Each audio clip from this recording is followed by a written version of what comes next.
I get the book on Audible and I listen to the book Dianetics.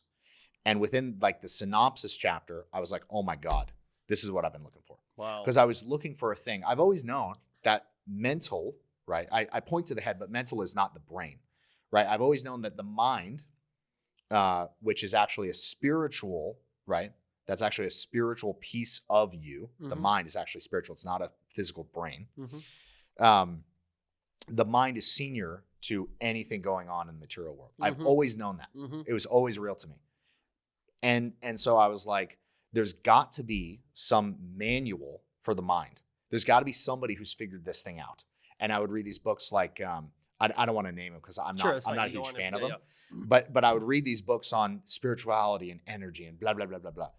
And it was like they'd always be getting close. And I could tell there's a kernel of truth in what they say, but none of them nailed it. Dianetics nailed it.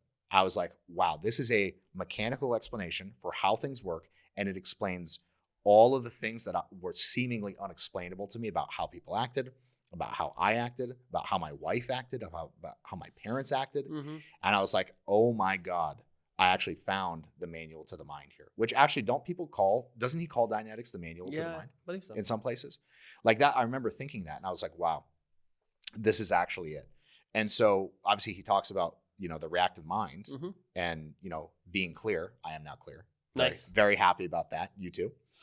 And I was like, man, this is what I've been looking for. This can help me to actually reach my potential.